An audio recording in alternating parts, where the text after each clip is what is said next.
La grâce, la miséricorde et la paix nous sont données de la part de Dieu le Père et de la part de Jésus-Christ, le Fils du Père, dans la communion du Saint-Esprit.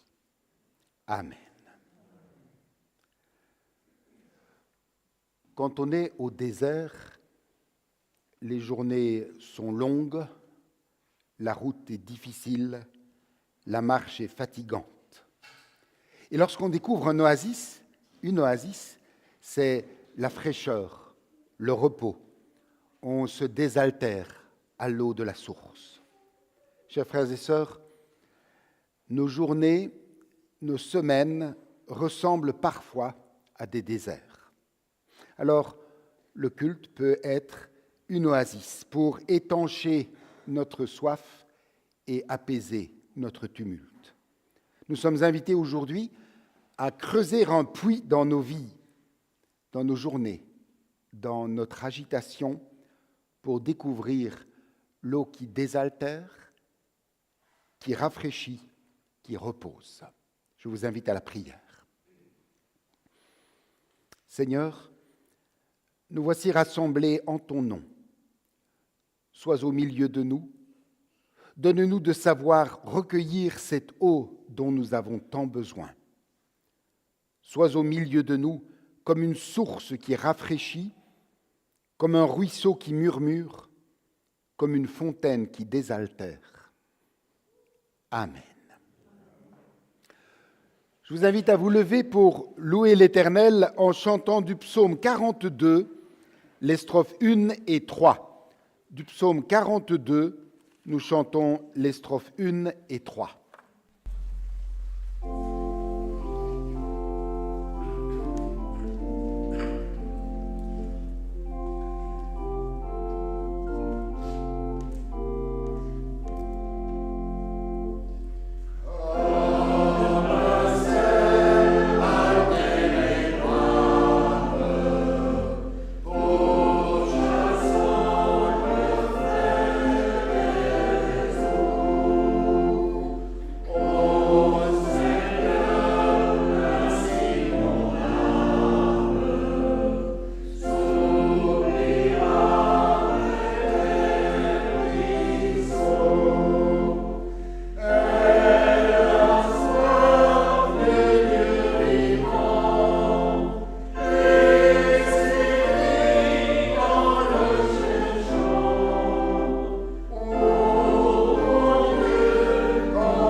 Notre Père nous invite à le suivre.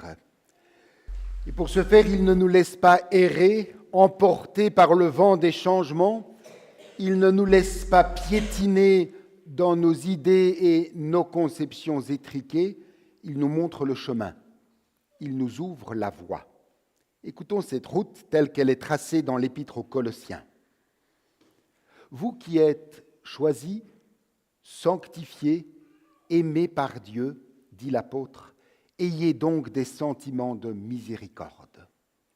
Revêtez-vous de bonté, d'humilité, de douceur, de patience.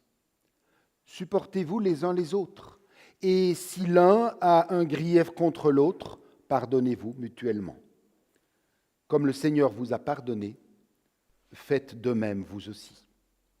Et par-dessus tout, revêtez-vous de l'amour qui est le lien de la perfection, et que règne dans vos cœurs la paix du Christ, à laquelle vous avez été tous appelés en un seul corps.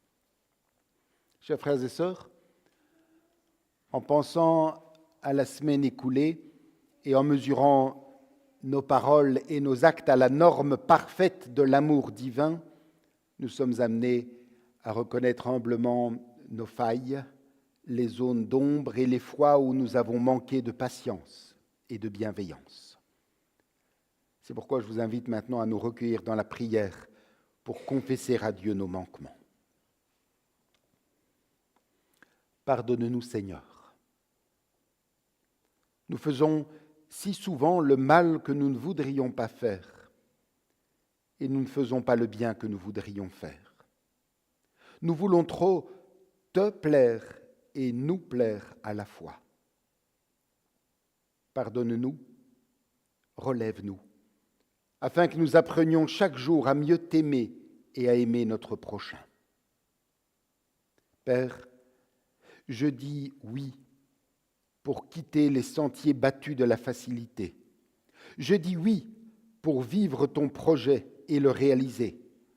Je dis oui pour aller à la rencontre des autres et te rencontrer, toi. Je dis oui pour sortir de chez moi et me rendre disponible. Accorde-nous, tendre Père, de désirer et de recevoir pleinement ton pardon pour que notre obéissance soit plus entière et plus joyeuse, au nom de Jésus-Christ. Amen.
Levons-nous pour recevoir le pardon de Dieu.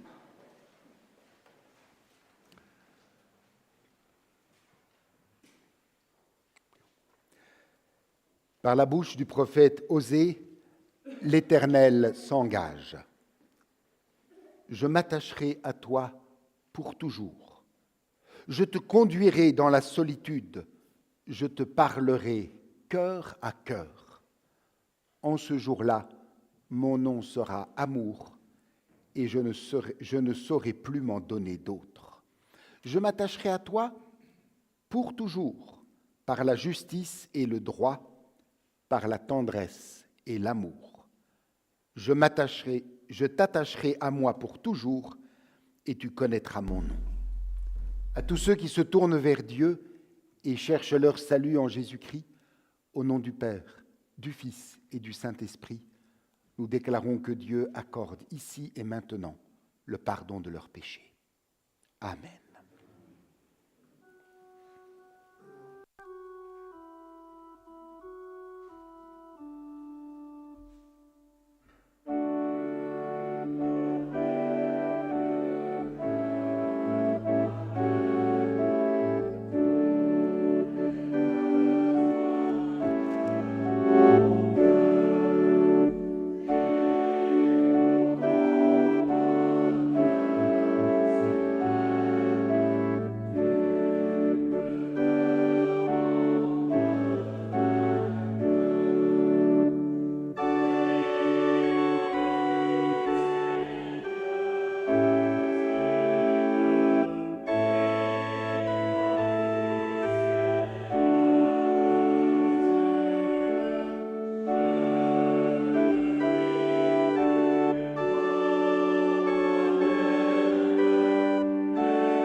Après avoir reconnu nos faiblesses et reçu le pardon de Dieu, affirmons ensemble la foi qui nous fait vivre.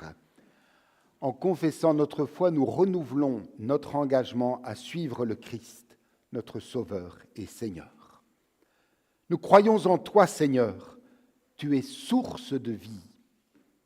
Nous croyons en toi, Dieu, Père de tous les hommes, Créateur de tout l'univers et de tout ce qui vit. Tu as fait l'homme et la femme à ton image. Nous croyons en toi, Seigneur, tu apportes la vraie vie. Nous croyons en toi, Jésus, notre Seigneur, né d'une femme en notre condition humaine, mort et ressuscité pour nous faire partager sa vie. Toujours vivant parmi nous, il est l'espérance du monde. Nous croyons en toi, Seigneur, tu es vie. Nous croyons en l'Esprit Saint, il soulève nos vies par la force de son amour, il nous rassemble en un seul peuple dans son Église. Nous croyons en toi, Seigneur, ton amour nous unit. Nous croyons qu'aimés de Dieu, nous sommes tous frères et sœurs et que notre amour doit s'étendre à tout homme. Nous croyons que, sauvés du mal et de la mort, nous sommes dans la vie éternelle qui n'aura pas de fin. Nous croyons en toi, Seigneur, tu nous donnes la vie. Amen.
Avant d'écouter la lecture des textes de ce matin, prions pour demander à Dieu qu'il nous éclaire par son esprit, afin que nous comprenions ce qu'il a à nous dire. Seigneur, nous la connaissons, ta parole, ou nous croyons la connaître. Permets à présent, par la grâce de ton esprit, que nous puissions l'entendre et la recevoir comme si c'était la première fois. Fais de nous des disciples toujours impatients d'entendre la voix de leur maître. Amen. La première lecture de ce matin se trouve dans le livre du prophète Ésaïe au chapitre 5. Nous écouterons les 4 premiers versets. Ésaïe 5, à partir du verset 1er. Je chanterai à mon bien-aimé le cantique de mon bien-aimé sur sa vigne. Mon bien-aimé avait une vigne sur un coteau fertile. Il en remua le sol, ôta les pierres et y mit un plan délicieux. Il bâtit une tour au milieu d'elle et il y creusa aussi une cuve. Puis il espéra qu'elle produirait de bons raisins. Mais elle en a produit du mauvais. Maintenant donc, habitants de Jérusalem et hommes de Juda, soyez juges entre moi et ma vigne. Qui avait-il encore à faire à ma vigne que je n'ai pas fait pour elle? Pourquoi, quand j'ai espéré qu'elle produirait de bons raisins, en a-t-il produit de mauvais? Je vous dirai maintenant ce que je vais faire à ma vigne. J'en arracherai la haie pour qu'elle soit broutée. J'en abattrai la clôture pour qu'elle soit foulée aux pieds. Nous écouterons ensuite de l'évangile de Luc au chapitre 6, les versets 39 à 42. Luc 6, 39 à 42. Jésus leur dit aussi cette parabole. Un aveugle peut-il conduire un autre aveugle? Ne tomberont-ils pas tous les deux dans une fosse? Le disciple n'est pas plus que le maître, mais tout disciple accompli sera comme son maître.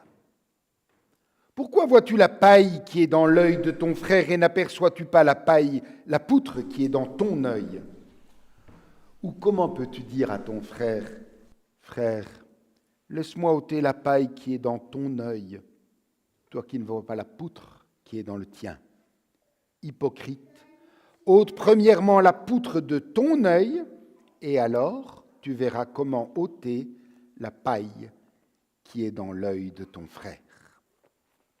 Le psalmiste disait, Seigneur, ta parole est une lampe à nos pieds, une lumière sur nos sentiers. Éclaire nos cœurs et nos esprits par ta lumière, afin que ta parole produise en nous ses fruits. Amen. Et pour nous préparer à méditer ces textes, je vous invite à chanter du cantique 429 les 2 strophes. Du cantique 429, nous chantons les 2 strophes.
Nous aurons maintenant un moment de prière silencieuse devant Dieu.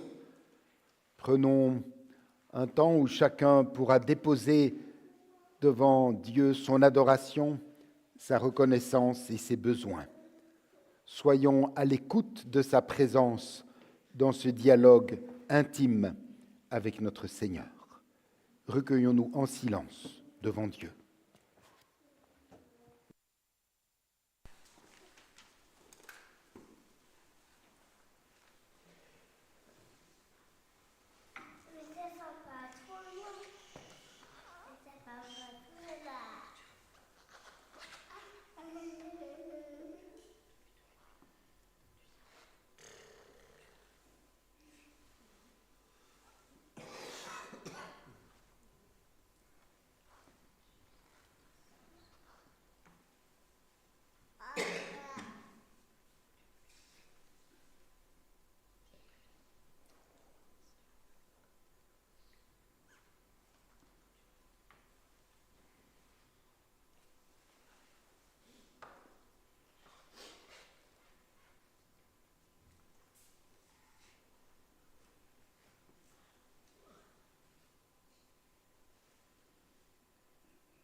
Père aimant, ce matin encore, c'est avec un mot à la bouche que nous nous présentons devant toi.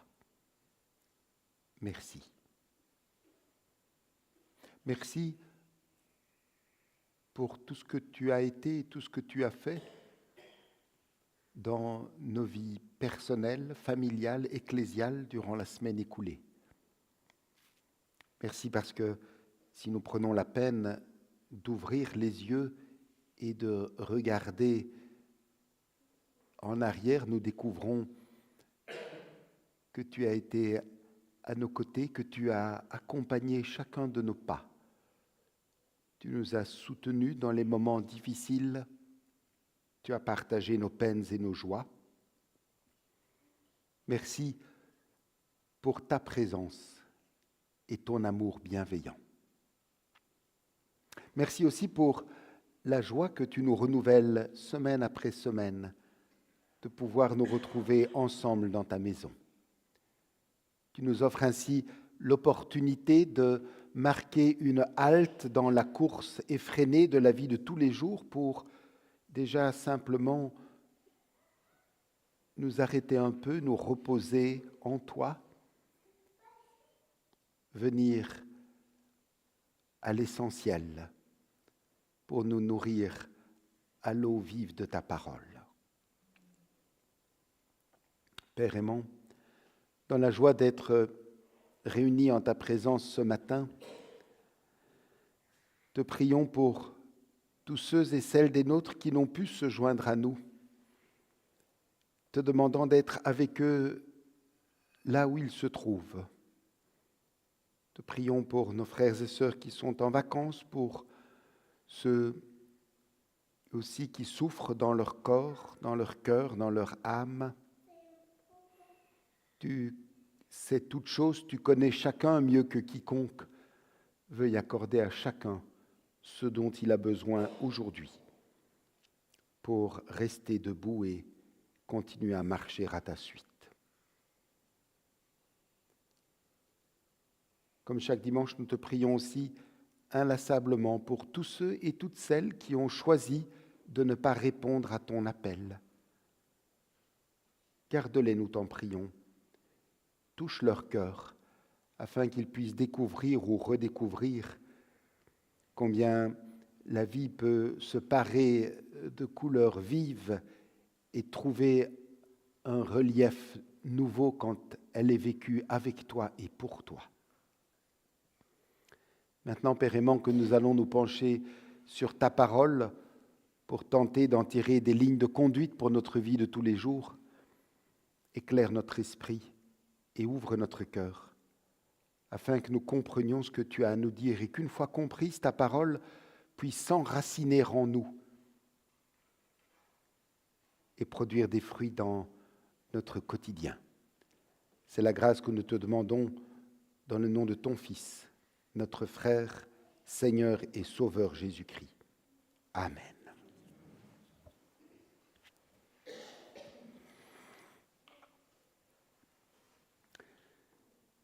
Chers frères et sœurs, le verset qui nous guidera dans notre méditation ce matin se trouve dans la page d'évangile que nous avons entendue, dans l'évangile de Luc, au chapitre 6, le verset 40, où Jésus dit « Tout disciple accompli sera comme son maître ». En quelques mots, Jésus nous adresse un double appel.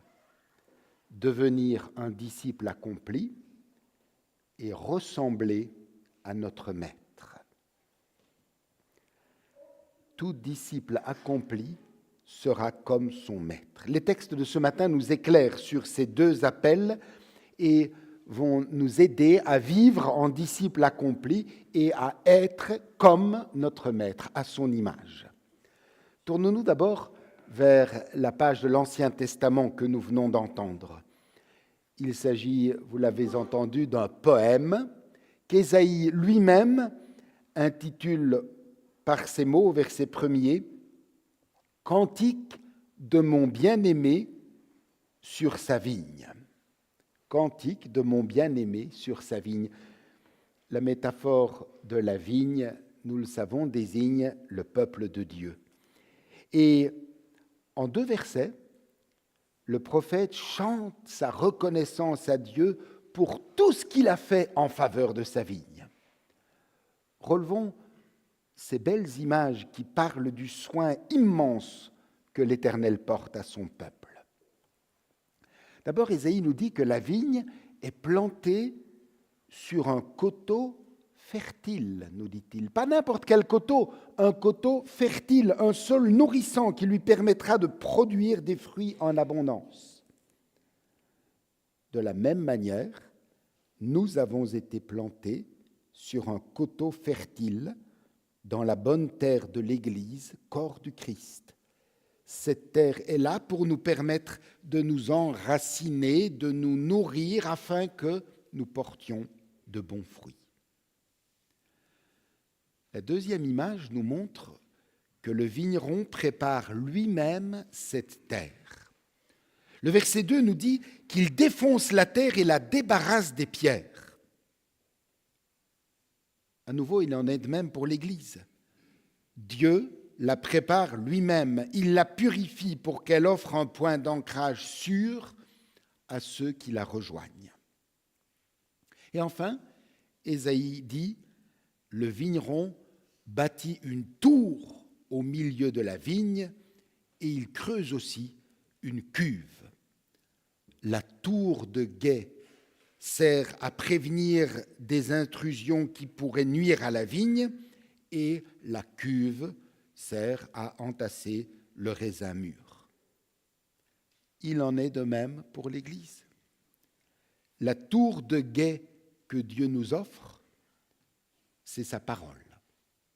Par elle, il nous met en garde, nous encourage, nous corrige et nous montre le chemin pour nous permettre de marcher à sa suite, protégés par son amour. Et la cuve qui récolte le raisin mûr, cette cuve représente la communion fraternelle. Nous nous enrichissons les uns les autres en vivant l'amour du Christ entre nous et en rayonnant cet amour autour de nous. Nous le voyons, les soins que l'Éternel prodigue à sa vigne sont parfaits et complets. Il a pensé à tout. Rien ne manque. Il met tout en œuvre pour que sa vigne produise de bons raisins. Et pourtant, elle produit du raisin, certes, mais du raisin infect. On comprend dès lors la tristesse de l'Éternel qui s'écrie au verset 4 « Qu'y avait-il encore à faire à ma vigne pour que je n'ai fait pour elle ? Pourquoi, quand j'ai espéré qu'elle produise des raisins, a-t-elle produit des fruits infects ?» Chers frères et sœurs, Dieu pense à tout. il met tout en œuvre pour que son Église produise de bons fruits. Rien ne manque. Alors, comment se fait-il que nous ne soyons pas toujours des disciples accomplis, ressemblant à leur maître? Ne nous fourvoyons pas. Ce manque de constance qui fait qu'il arrive que nous oublions notre mission n'est pas dû à Dieu. Lui, il a tout préparé pour que nous devenions ses disciples accomplis, ressemblant à notre maître. C'est nous qui parfois choisissons d'autres voies. C'est comme si Dieu nous avait préparé un festin de mets fins et délicats, offert sur une table bien dressée, et que nous préférions manger des préparations industrielles insipides et préemballées. Chers frères et sœurs, au regard de tout ce que Dieu nous donne, en réponse à sa grâce infinie, que faisons-nous? Comment gérons-nous ce qu'il nous confie? Comment devenir une vigne saine qui produise de bons fruits? Dans notre passage de l'évangile de Luc, Jésus nous présente des écueils à éviter. Il commence par une mini-parabole. Écoutons-la. Un aveugle peut-il conduire un aveugle? Ne tomberont-ils pas tous deux dans une fosse? Point. Courte parabole s'il en est, mais ô combien visuelle et éloquente. Nous visualisons bien la scène. Deux hommes avancent à tâtons, bras étendus devant eux, cherchant un chemin qu'ils ne voient pas, et le premier, sûr de lui, guide l'autre avec assurance, mais il ignore complètement le danger qui se profile. Devant eux, une fosse béante, invisible à leurs yeux voilés, soudain, un pas de trop, et les voilà qui chutent ensemble, désorientés, impuissants. L'aveuglement dont parle Jésus ici n'est pas qu'une simple cécité physique. C'est le manque de discernement de celui qui, par orgueil, n'est plus à l'écoute du maître, mais se prend lui-même pour le maître. Résultat, non seulement il chute, mais il entraîne avec lui ceux qui lui font confiance. Ce tableau saisissant nous interpelle. Chers frères et sœurs, sommes-nous chacune lucides sur notre propre marche spirituelle aujourd'hui? Sommes-nous toujours à l'écoute du Christ? Que pouvons-nous faire dans notre vie de tous les jours pour ne pas souffrir du même aveuglement? Eh bien, tout simplement, rester humble en nous souvenant que nos dons, talents, qualités, bonnes idées nous viennent de Dieu. Rien de ce que nous avons et de ce que nous sommes viennent de nous. Tout est grâce, tout est reçu. Rester humble, c'est grandir en tant que disciple. C'est accepter que nous avons toujours à apprendre à nous laisser renseigner par le Maître. Rester humble, c'est rester à notre juste place devant Dieu. Une place qui n'est ni celle du maître, ni celle du juge, mais celle du disciple en apprentissage. Un seul est maître, Jésus, et lui seul voit avec clarté. Lui seul peut vraiment éclairer nos pas et nous aider à éviter la fosse. Notre Seigneur éclaire cette vérité en nous présentant une autre parabole, celle de la poutre et de la paille. Il commence par ces mots, verset 41. « Pourquoi vois-tu la paille qui est dans ton œil et n'aperçois-tu pas la poutre? Pourquoi ne vois-tu pas la paille qui est dans l'œil de ton voisin et n'aperçois-tu pas la poutre qui est dans ton œil? Je vais y arriver.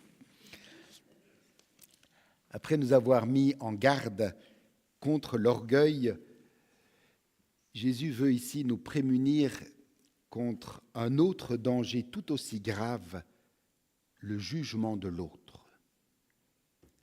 Chers frères et sœurs, il est vrai que notre tendance naturelle nous pousse plutôt à remarquer la petite paille qui gêne la vue de l'autre que la grande poutre qui obstrue notre propre champ de vision. C'est le propre de notre nature humaine. Alors oui, c'est très facile de relever les manquements des autres. Il est très facile de souligner ce qu'ils n'ont pas fait pour nous ou ce qu'ils ont mal fait. Il est très facile de juger ce qu'ils auraient dû dire ou faire. Par contre, il est bien plus difficile de reconnaître nos propres manquements. Il est plus difficile d'admettre ce que nous n'avons pas fait pour l'autre ou ce que nous avons mal fait. Il est plus difficile de prendre conscience de ce que nous aurions dû dire ou accomplir. N'oublions jamais que lorsque nous dirigeons vers quelqu'un un doigt accusateur, il y en a 3 qui se tournent vers nous. Alors oui, c'est une image toute simple qu'on aime utiliser à l'école du dimanche aussi, mais elle vaut la peine d'être méditée. Pour éviter l'écueil si funeste du jugement des autres, Jésus nous dit « ôte premièrement la poutre de ton œil ». Chers frères et sœurs, bien sûr, nous connaissons tous ce verset. C'est une parole de Jésus que nous connaissons tellement qu'elle risque d'ailleurs de ne plus avoir d'impact dans notre vie. Or, notre capitule, le verset que nous retenons ce matin est clair. Tout disciple accompli sera comme son maître. Oui, nous avons pour devoir d'aller de l'avant, d'oser nous en prendre à la poutre qui est dans notre œil. L'injonction du maître ne peut pas rester juste une simple idée, elle doit s'incarner dans notre quotidien. Alors, que signifie-t-elle concrètement dans nos vies de chacun, chaque jour? Elle nous engage dans une démarche en 3 étapes, fondée sur 3 piliers: humilité, lucidité, courage. Humilité, lucidité, courage. Humilité d'abord. L'humilité d'accueillir les paroles de Jésus qui nous interpellent et nous remettent en question avec amour et espérance. L'essentiel est d'avoir un cœur assez humble pour accepter le regard que Jésus pose sur notre vie plutôt que nous en tenir à notre propre perception. C'est en demeurant humble que nous lui permettons de nous façonner à son image, de nous aider à trouver notre juste place devant lui. L'humilité, mais aussi la lucidité. Être lucide sur notre état. Être lucide sur notre état, c'est avoir le courage d'ouvrir les yeux et de regarder la réalité de notre vie en face. C'est reconnaître nos propres manquements, discerner nos propres poutres. La lucidité nous pousse à voir d'abord ce qui doit changer en nous avant de pointer ce qui ne va pas dans l'autre. Humilité, lucidité et enfin courage. Oui, il faut du courage pour laisser Jésus nous interpeller et pour poser un regard honnête sur nous-mêmes. Mais il en faut aussi pour aller plus loin.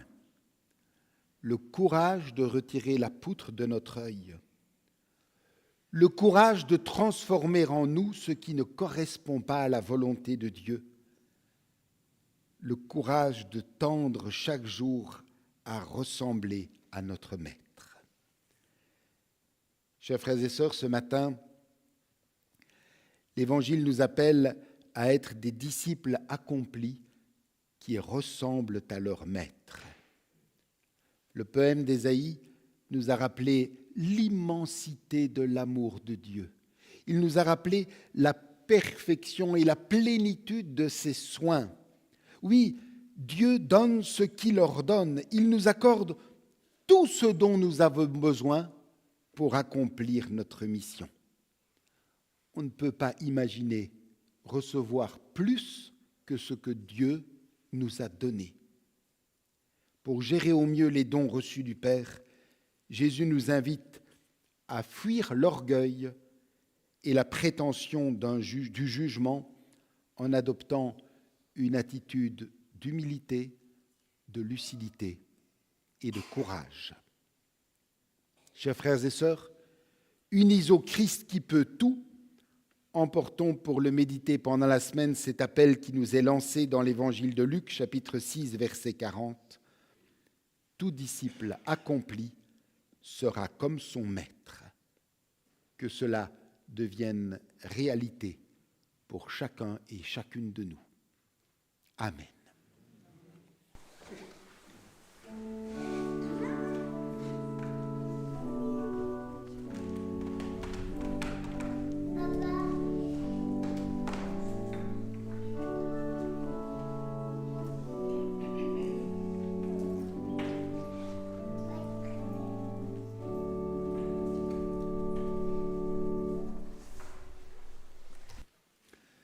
C'est le moment des annonces.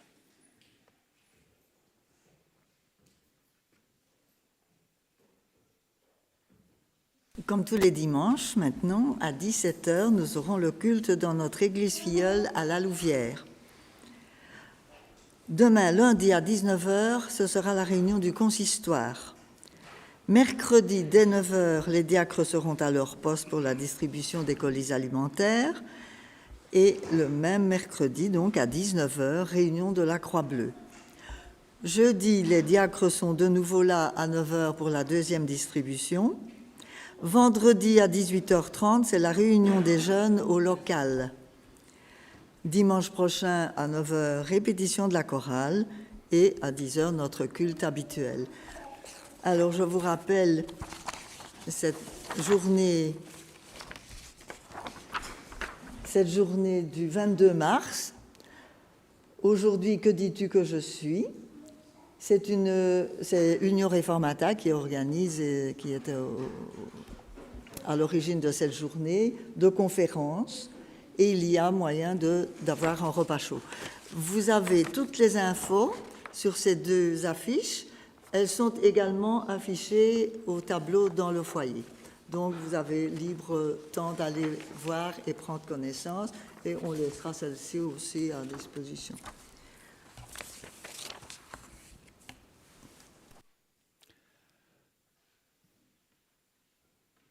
Au moment d'offrir nos dons pour le service de l'Église, souvenons-nous de cette parole de l'apôtre « Quand je distribuerai tous mes biens pour la nourriture des pauvres, si je n'ai pas l'amour, cela ne me sert de rien. » Et pendant que notre offrande sera recueillie, nous chanterons les 3 strophes du cantique 626. Du cantique 626, nous chantons les 3 strophes.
Unissons-nous dans la prière d'intercession.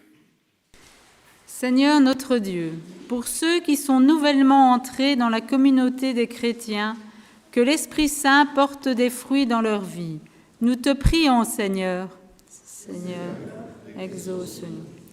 Pour ceux qui sont installés dans leur foi et s'attachent à leur confort spirituel, que l'Esprit Saint les éveille de leur somnolence et leur donne un regard neuf. Nous te prions, Seigneur. Seigneur, exauce-nous. Pour ceux qui ont quitté l'Église avec le sentiment qu'elle n'a rien à leur offrir, que le Christ les rejoigne encore à travers l'amitié, la prière et le témoignage des chrétiens. Nous te prions, Seigneur. Seigneur, exauce-nous. Pour ceux qui s'approchent de l'Église dans leur quête de la vérité, qu'ils trouvent une communauté véritablement confessante, apte à les conduire au Christ. Nous te prions, Seigneur. Seigneur, exauce-nous. Pour ceux qui sont aveugles ou indifférents aux besoins du monde, qu'ils apprennent à voir les besoins de leurs frères et sœurs avec les yeux du Christ. Nous te prions, Seigneur. Seigneur, exauce-nous. Pour tous ceux qui confessent le Christ comme Seigneur et Sauveur, que leurs paroles rendent véritablement compte de leurs actes, que leurs actes manifestent pleinement l'amour qui est en eux, et que cet amour soit le reflet fidèle de leur Seigneur. Au nom de ton Fils, nous t'en prions. Amen. Je vous invite à vous lever, élevons nos cœurs vers le Seigneur. Vraiment, Seigneur, tu nous rends l'espoir. Ta présence et ton amour nous font vivre. Tu prends à cœur notre cause. Tu nous rejoins dans nos souffrances comme dans nos joies. Aujourd'hui, beaucoup d'êtres humains vivent dans la détresse et dans la honte, mais tu es là. Tu es le Dieu qui sauve. Avec le Christ, tu nous remets debout. Tu nous rends l'espoir et tu nous unis à ceux et celles qui marchent vers le royaume que tu promets.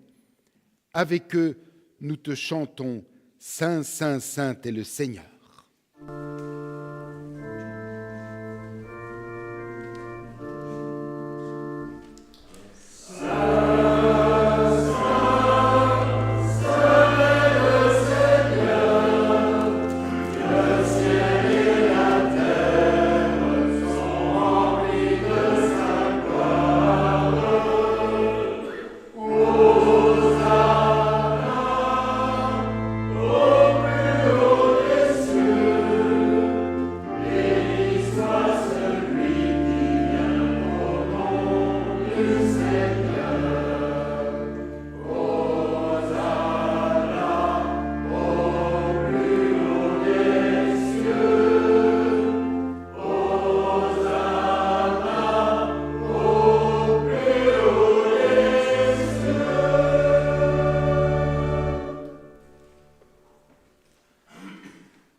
Écoutons comment notre Seigneur Jésus-Christ a institué ce repas que nous allons prendre ensemble. Dans la nuit où il fut livré, Jésus prit du pain. Et après avoir rendu grâce, il le rompit, le donna à ses disciples en disant « Prenez, mangez, ceci est mon corps qui est donné pour vous. Faites ceci en mémoire de moi. » De même, après le souper, Jésus prit la coupe. Et après avoir rendu grâce, il la leur donna en disant « Buvez-en tous, ceci est mon sang, le sang de l'alliance nouvelle, répandu pour vous en rémission des péchés. Faites ceci en mémoire de moi. En vérité, je vous le dis, je ne boirai plus de ce fruit de la vigne jusqu'au jour où je le boirai nouveau avec vous dans la maison de mon Père. » Prions.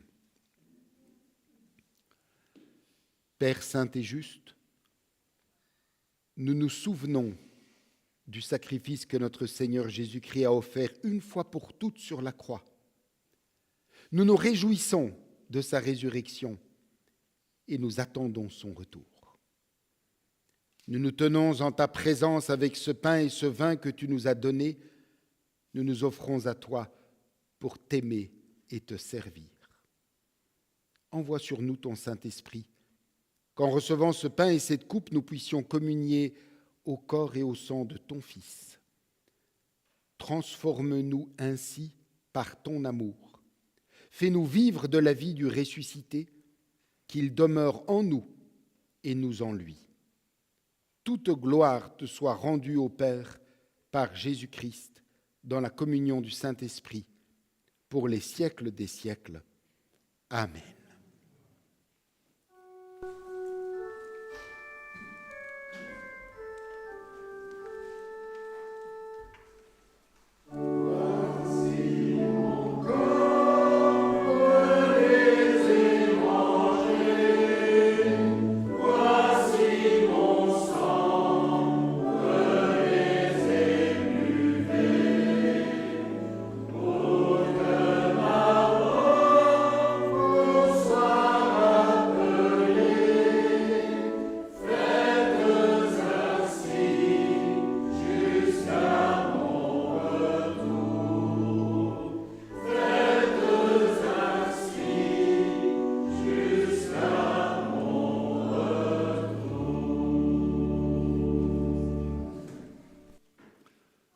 Voici, dit le Seigneur, je me tiens à la porte et je frappe. Si quelqu'un entend ma voix et m'ouvre la porte, j'entrerai chez lui, je me mettrai à table avec lui et lui avec moi. Chers frères et sœurs, au moment d'approcher de la table du Seigneur, souvenons-nous que notre seule dignité pour l'entourer est la conscience de notre indignité. Venez, dit le Seigneur, car tout est prêt. Et j'invite ceux qui sont au deuxième rang à se mettre là.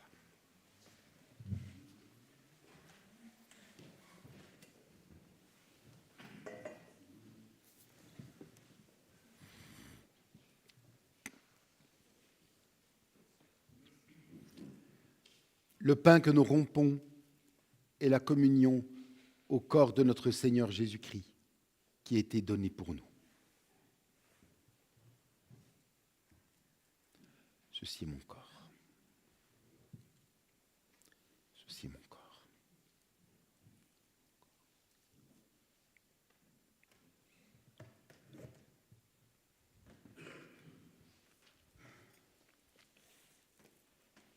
Ceci est mon corps.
pour laquelle nous rendons grâce est la communion au sang de notre Seigneur Jésus-Christ qui a été versé pour nous. Buvez-en tous, nous dit Jésus.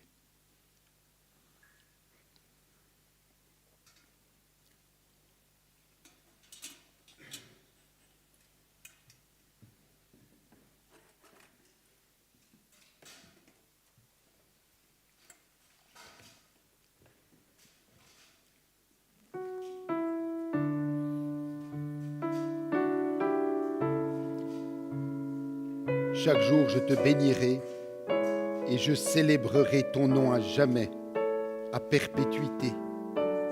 L'Éternel est grand et très digne de louange, et sa grandeur est insondable. Que chaque génération célèbre tes œuvres et publie tes hauts faits. Je dirai la splendeur glorieuse de ta majesté, je chanterai tes merveilles. L'Éternel est miséricordieux et compatissant, lent à la colère et plein de bonté. L'Éternel est bon envers tous, et ses compassions s'étendent sur toutes ses œuvres. L'Éternel est juste dans toutes ses voies et miséricordieux dans toutes ses œuvres. L'Éternel est près de tous ceux qui l'invoquent, de tous ceux qui l'invoquent avec sincérité. Il accomplit les désirs de ceux qui le craignent. Il entend leurs cris et il les sauve. Que ma bouche publie la louange de l'Éternel et que toute chair bénisse son saint nom à toujours et à perpétuité.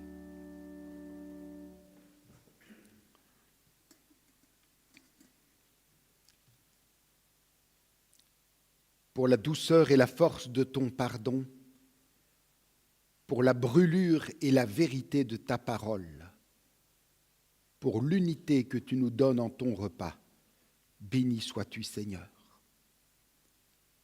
Pour ta présence qui change notre vie, pour ta promesse qui transforme notre mort en vie, pour ta paix qui éclaire nos jours, béni sois-tu, Seigneur. Pour la mission que tu nous confies, pour l'espérance que tu nous charges d'annoncer, pour ton amour qui nous lie à l'humanité entière, béni sois-tu, toi qui nous bénis. Amen. Et pour rassembler toutes les prières que nous avons fait monter à Dieu, prières dites, prières chantées, mais aussi toutes les prières qui sont restées au plus profond de notre cœur, en nous donnant la main en signe d'unité, nous disons ensemble la prière que notre Seigneur Jésus-Christ nous a lui-même enseignée et qui résume si bien tout ce que nous pouvons et devons lui demander. Notre Père qui es aux cieux, que ton nom soit sanctifié, que ton règne vienne, que ta volonté soit faite sur la terre comme au ciel. Donne-nous aujourd'hui notre pain de ce jour. Pardonne-nous nos offenses, comme nous pardonnons aussi à ceux qui nous ont offensés. Et ne nous soumets pas à la tentation, mais délivre-nous du mal, car c'est à toi qu'appartiennent le règne, la puissance et la gloire, au siècle des siècles. Amen. Allez confiants dans l'amour du Père.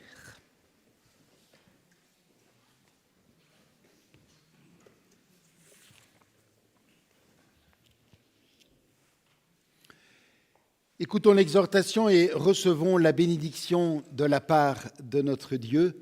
Chers frères et sœurs, unis au Christ qui peut tout, emportons pour le méditer pendant la semaine cet appel qui nous est lancé dans l'évangile de Luc, chapitre 6, verset 40.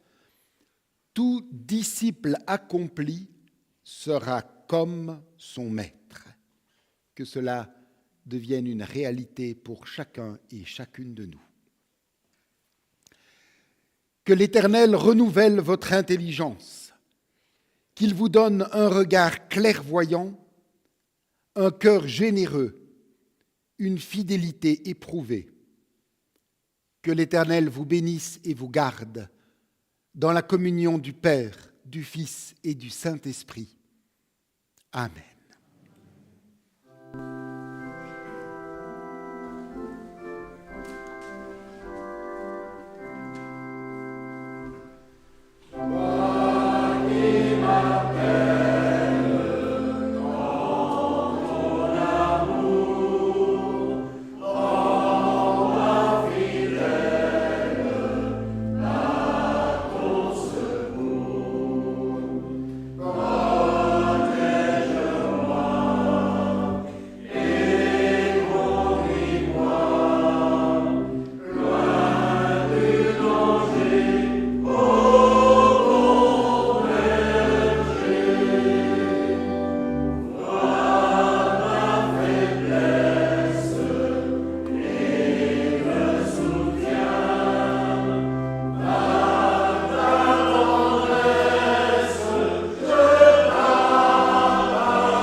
Fidèle à notre tradition, je salue en notre nom à tous les frères et sœurs qui ont vécu ce culte avec nous à partir de chez eux.